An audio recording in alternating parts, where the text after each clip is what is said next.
الحمد لله رب العالمين والصلاة والسلام على نبيه الكريم أما بعد فأعوذ بالله من الشيطان الرجيم بسم الله الرحمن الرحيم نحن خلقناكم فلولا تصدقون أفرأيتم ما تمنون أأنتم تخلقونه أم نحن الخالقون نحن قدرنا بينكم الموت وما نحن بمسبوقين على أن نبدل أمثالكم وننشئكم فيما لا تعلمون ولقد علمتم النشأة الأولى فلولا تذكرون أفرأيتم ما تحرثون أنتم تزرعونه أم نحن الزارعون لو نشاء لجعلناه حطاما فظلتم تفكهون إنا لمغرمون بل نحن محرومون أفرأيتم الماء الذي تشربون أنتم أنزلتموه من المزن أم نحن المنزلون لو نشاء جعلناه أجاجا فلولا تشكرون أفرأيتم النار التي تورون أنتم أنشأتم شجرتها أم نحن المنشئون نحن جعلناها تذكرة ومتاعا للمقوين فسبح باسم ربك العظيم سبحان ربك رب العزة عما يصفون وسلام على المرسلين والحمد لله رب العالمين.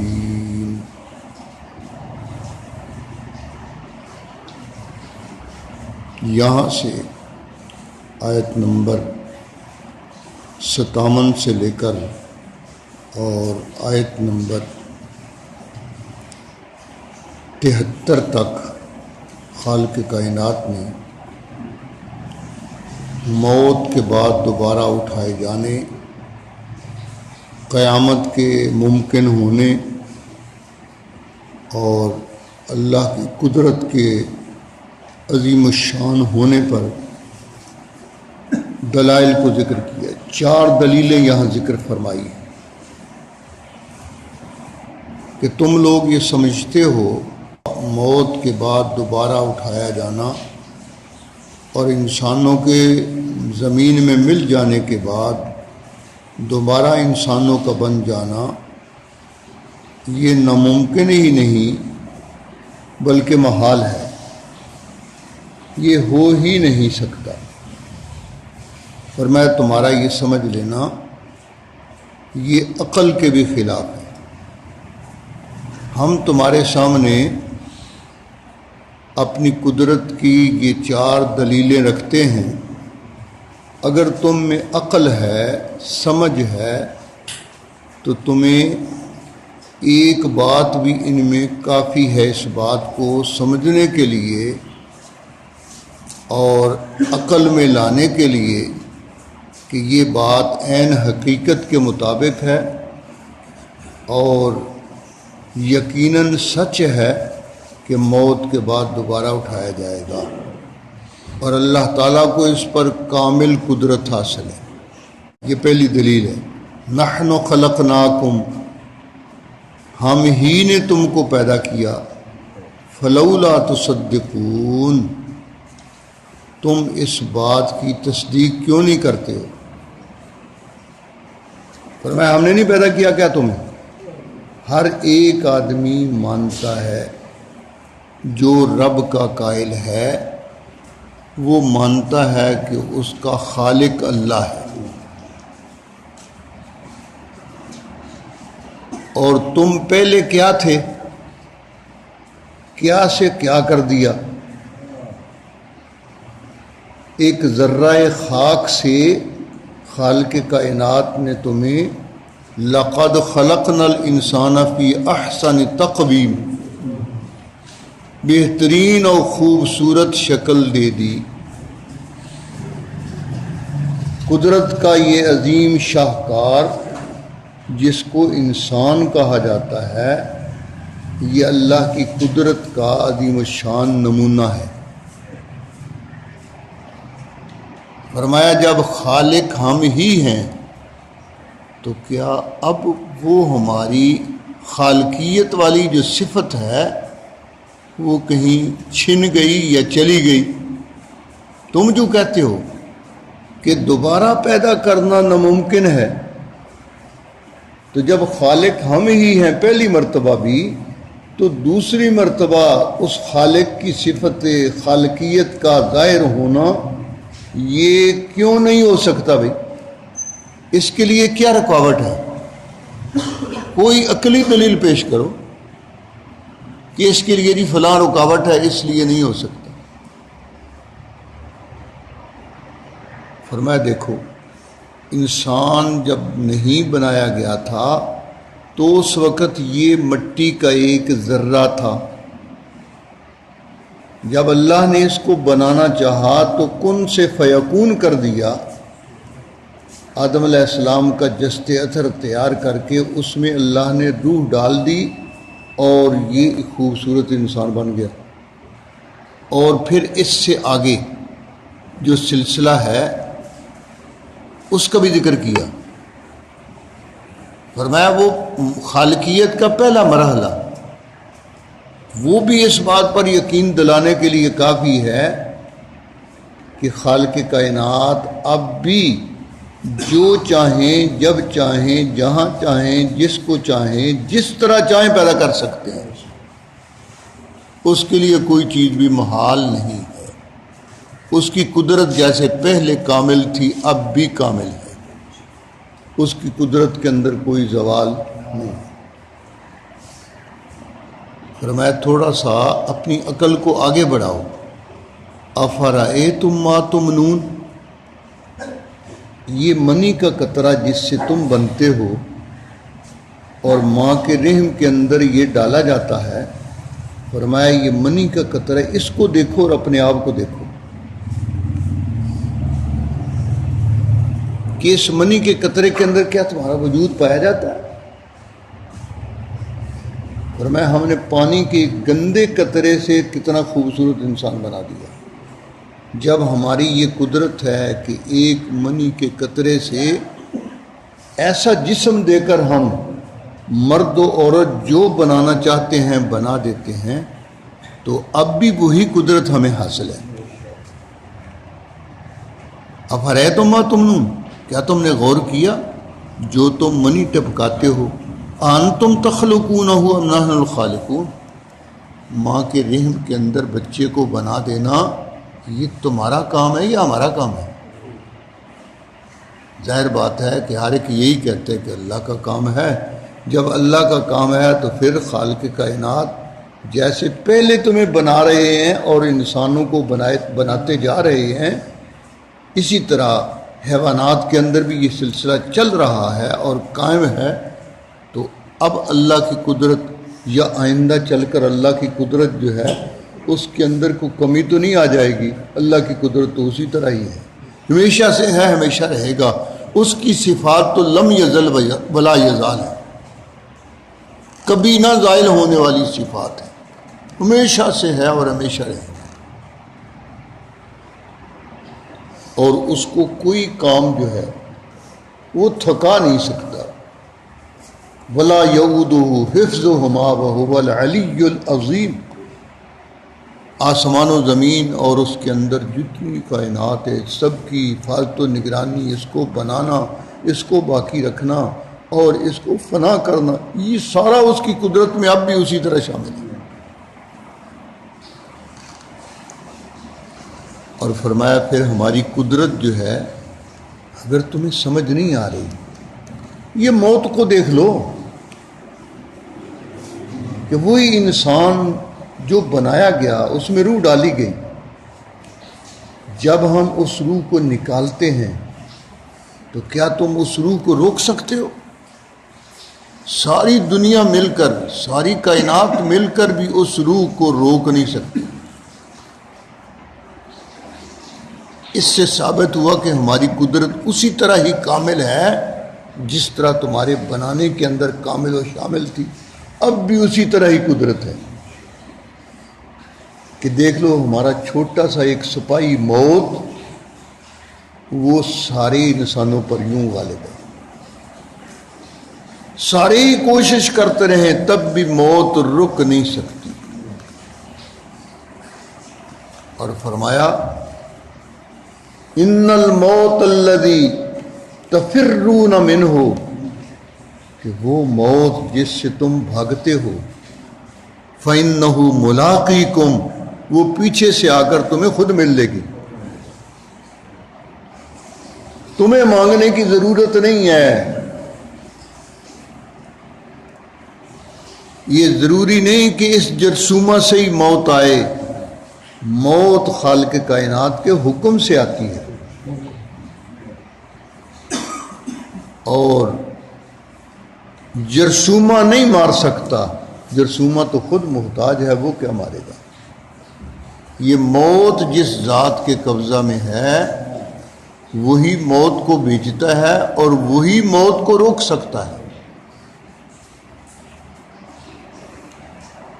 فرمایا نحن قدرنا بینکم الموت، ہم نے تمہارے درمیان موت کا اندازہ رکھ دیا ہے کہ فلاں کی موت فلاں وقت آئے گی، فلاں کی موت فلاں وقت آئے گی. اس سے پہلے نہ مر سکتا ہے اور نہ موت کے آنے پر وہ جی سکتا ہے. نحن قدرنا بینکم الموت. تو اس سے ہماری قدرت کا ثبوت واضح طور پر مل گیا. گویا ایک دلیل میں دلائل کی قطار لگا دی کہ بھئی ہے عقل تو سمجھ لو ایک دلیل جو ہے اس کے اندر ہی یہ سب کچھ ثابت ہو رہا ہے. الا ان نبدل امثالکم وننشئکم فیما لا تعلمون. فرمایا کہ ہم نے تمہارے درمیان موت کو مقدر کر دیا، اندازہ اس کا کر دیا. وما نحن بمسبوقین، اور ہم سے تم بڑھ کر آگے ادھر ادھر نہیں بھاگ سکتے. بھاگ کر دیکھ لو، جیسے سورہ رحمان کے اندر چیلنج دیا کہ یا معاشر الجن والانس ان استطعتم ان تنفذوا من اقطار السماوات والارض فانفذوا لا تنفذون الا بسلطان. آسمان و زمین سے نکل کر دکھاؤ. تم چاند گاڑیوں میں نکل کر نہیں بھاگ سکتے ہو، نہیں بھاگ سکتے ہو، موت تمہیں پکڑ لے گی. چاند گاڑی سمیت سمندر کے اندر پھینک دے گی. تو فرمایا تم ہم سے آگے نہیں بڑھ سکتے ہو. الا نبدل امثالکم، اور ہم اس بات پر قدرت ہیں کہ تم جیسے اور لے آئیں. تم تو کیا ہو، تم جیسے اور بھی لا سکتے ہیں. وَنُنْشِئَكُمْ فِي مَا لَا تَعْلَمُونَ، اور تمہیں اور شکل میں پیدا کر دیں، اس پر ہمیں قدرت حاصل ہے. تو آخر کیا وجہ ہے کہ تم اس بات کا انکار کرتے ہو کہ جی موت کے بعد دوبارہ اٹھایا جا نہیں سکتا؟ یہ کون سی عقل کے خلاف بات ہے؟ اس سے ثابت ہوا کہ جب ہماری قدرت کامل ہے اور اب بھی ہمارا ہر چیز پر قبضہ ہے، تو اسی طرح تمہارے مر جانے کے بعد، مٹی میں مل جانے کے بعد، بوسیدہ ہڈیاں ہو جانے کے بعد بھی ہمارا اسی طرح ہی قبضہ ہے، اور دوبارہ اٹھانے پر بھی ہمارا اسی طرح قبضہ اور قدرت حاصل ہے. کوئی چیز بھی اس میں رکاوٹ نہیں ہے. اور یہ نبوت کی دلیل بھی ہے، جس طرح توحید کی دلیل ہے کہ یہ ساری قدرت ایک اللہ ہی کو ہے.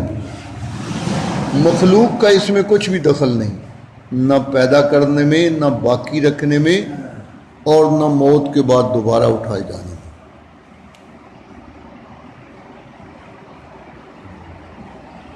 جہاں یہ توحید کی دلیل ہے وہاں نبوت کی دلیل بھی ہے. نبوت کی دلیل کس اعتبار سے کہ جس ذات، جس ہستی کے منہ سے یہ دلائل نکلوا رہے ہیں ہم، معلوم ہوتے ہیں کہ یہ دلائل جنہوں نے ہر عقل پرست اس کے منہ کو توڑ دیا اور اس کی زبان کو بند کر دیا، معلوم یہ ہوتا ہے کہ یہ دلائل ہم نے اپنے پیغمبر کو دیے ہیں اور وہ ہمارے بھیجے ہوئے ہیں. اس لیے ان کے دلائل کو کوئی کائنات کی قوت رد نہیں کر سکتی کسی میں طاقت نہیں ہے کہ پیغمبر کی ایک دلیل کو بھی توڑ کر دکھائے۔ فرمایا اگر یہ دلیل سمجھ نہیں آئی اور سمجھ لو، وَلَقَدْ عَلِمْتُمُ النَّشْأَةَ الْأُولَىٰ فَلَوْلَا تَذَكَّرُونَ۔ وَلَقَدْ عَلِمْتُمُ، یقیناً جانتے ہو تم، النَّشْأَةَ الْأُولَىٰ، اپنی پہلی پیدائش کو، اپنی پہلی پیدائش پر نظر ڈالو ذرا، فلولا تذکرون، پھر کیوں تم سبق حاصل نہیں کرتے ہو؟ فرمایا جانتے ہو اپنی پہلی پیدائش کو، تمہارا وجود نہیں تھا، تمہارے ماں باپ کا وجود نہیں تھا، تمہارے وجود کے آنے کے لیے تمہارے ماں باپ کو پیدا کیا، ان کا نکاح ہوا، نکاح کے بعد پھر دنیا کے اندر آنے کا تمہارے لیے یہ سبب بن گیا ظاہری۔ ماں باپ سے اوپر چلے جاؤ، دادا پر دادا، شکر دادا، لکڑ دادا، سارے دادے، حضرت آدم علیہ السلام پر نظر ڈال لو، وہاں سے لے کر اب تک یہ کون تمہاری اس وجود کو یوں بند کر کے، کیا اس مٹی کے ذرے میں، اس جرثومے کے اندر جس سے تمہاری پیدائش ہوئی ہے، کیا اس کے اندر یہ قوت تھی؟ نہیں تھی۔ یہ ہماری قدرت کا کمال ہے کہ ہم نے محفوظ کر کے رحم کے اندر اور پھر اس کی پرورش کی، اور اس کی پرورش کے اندر کیسے کیسے قدرت کے کمالات ہیں، کیسے کیسے قدرت کے کمالات ہیں، عجیب قدرت کا اظہار ہے کہ کہاں اس کو بیبی ٹیوب بنانا چاہی مگر کامیابی نہیں ہو سکی، وہ اس کی تشریح نہیں کر سکے۔ خالق کائنات نے ماں کے رحم کو اس کے لیے، اس کے بنانے کا ایسا خوبصورت نظام بنا دیا، ایک گوشت کی بوٹی کے اوپر پورے انسان کی شکل جو ہے اللہ پاک نے، وَالَّذِي يُصَوِّرُكُمْ فِي الْأَرْحَامِ كَيْفَ يَشَاءُ، فرمایا ہم تصویر بنانے والے ہیں، اور جو لوگ مصوری کا کام کرتے ہیں کل قیامت کے دن وہ اللہ فرمائیں گے تم نے میری صفت مصور کے اندر شرکت کی کوشش کی ہے، شریک بننا چاہتے ہو، انہیں جان پاؤ، جتنی تصویریں تم نے بنائی ہیں جان ڈالو انہیں۔ اب جان تو وہ ڈال نہیں سکیں گے، جان ان کے قبضے میں نہیں ہے۔ اللہ فرشتوں کو فرمایا مارو انہوں، فرشتے بڑے بڑے گرز لے کر ان کی پٹائی کریں گے، اور وہ پٹائی ہوتی رہے گی، ہوتی رہے گی، جب تک اس کی سزا نہیں بھگتیں گے اس وقت تک ان کی پٹائی ہوتی رہے گی۔ فرمایا قیامت کے دن تصویر بنانے والوں کو سب سے بڑا عذاب ہو، او کما قال علیہ السلام۔ تو فرمایا اپنی پہلی پیدائش جو ہے اس کو تو جانتے ہو، فلولا تذکرون، تم پھر سبق اور نصیحت حاصل کیوں نہیں کرتے ہو؟ تمہیں یقین کیوں نہیں آ رہا کہ دوبارہ تمہیں ہم اٹھا سکتے ہیں؟ فرمایا دوسری دلیل سنو، افرأیتم ما تحرثون، کیا تم نے غور کیا ہے، غور کیا ہے اس کھیتی پر جو تم اگاتے ہو، کھیتی جس کو تم بوتے ہو، حرث کہتے ہیں کھیت کے اندر ہل چلا کر اس کے اندر بیج ڈالنا، انتم تزرعونہ، کیا تم اس کو اگاتے ہو، ام نحن الزارعون، یا ہم اگانے والے ہیں؟ وہ کمپل کس نے نکالی ہے؟ فرمایا وہ ہماری ہی قدرت کا کمال ہے۔ کس کو پتا تھا یہ چھوٹا سا بیج ہے، یہ بڑ کا درخت نہیں ہے، اس کا بیج بہت چھوٹا ہوتا ہے، اس کو ویسے لگائیں اگتا نہیں، اور ایسی دیواروں کے اندر جانور جو ہے اس کا پھل کھا کر تو جس وقت بیٹ کر دیتے ہیں تو اس کے بعد وہیں تھوڑی سی مٹی ہوئی وہیں اگ گیا، مکانوں کے ساتھ چمٹے ہوئے ہیں، پرنالوں کے ساتھ۔ کس کو پتہ ہے یہ چھوٹا سا بیج جو ہے اس کے اندر اتنا بڑا درخت ہے جو سینکڑوں آدمیوں کو سایہ دے سکتا ہے، بڑھ کے درخت بہت بڑے بڑے ہو جاتے ہیں۔ تو فرمایا یہ ساری کھیتیاں ان پر نگاہ ڈال کر دیکھ لو، اس میں کس کی قدرت کار فرما ہے؟ کون ان بیجوں کو پیدا کر کے پھر ان کی پرورش کر کے پھر ان کو زمین سے باہر نکال کر اور اس کے سارے مراحل طے کر کے اس میں تمہاری خوراک، تمہارے جانوروں کی خوراک، یہ کون پیدا کر رہا ہے؟ جو ذات یہ سب کچھ کر رہی ہے وہی تمہیں دوبارہ اٹھا سکتی ہے۔ فرمایا لو نشاء لجعلناہ حطاما، اگر ہم چاہیں یا اللہ باری ہو جائے، کھڑی فصل، زمین بوس ہو گئی، تو فظلتم تفکہون، زمیندار کہتا ہے کی ہو گئے، ہر شے مک گئی، کوئی اتھے ایک والدہ نشان بھی کوئی نہیں رہا۔ نباتات کے اوپر جب یا اللہ باری ہوتی ہے نا، کچھ نہیں رہتا، سب کچھ اجڑ جاتا ہے۔ تو فظلتم تفکہون، اسے تم حیران رہ جاتے ہو، ایک ہی بنیا بھئی، ایڈی فصل لگی ہوئی سی تو کی ہویا؟ تو میں یہ کس کی قدرت سے ہوا؟ تمہارے پیر اور بزرگ نے کیوں نہیں ہاتھ لگا دیا اور اس کو یا اللہ باری سے بچا لیا؟ وہ کہاں گئے حج تلوار مشکل کشا؟ وہ کیوں نہیں روک سکے؟ انا لمغرمون، ہم پر تو چٹی پڑ گئی کہ بیج جو ہے اس کی قیمت بھی واپس نہیں آئی۔ اصل بات بل نحن محرومون، بلکہ ہم ہر چیز سے محروم کر دیا گیا۔ تو فرمایا کس نے محروم کیا؟ یہ اسی نے محروم کیا کہ جس ذات کے قبضہ قدرت کے اندر اس بیج سے تمہارے لیے یہ سارا سامان بنانا ہے اور تمہارے جانوروں کے لیے یہ سب کچھ خوراکیں پیدا کرنا ہے، یہ اسی کا قبضہ اختیار ہے، معلوم ہوتا ہے ہر چیز پر۔ تمہاری اس کے اندر کوئی دخل اندازی نہ تمہارے پیر کی، نہ تمہارے بزرگ کی، نہ کسی اور حاجت روا کی، کسی کی بھی دخل اندازی ذرہ بر بھی نہیں ہے۔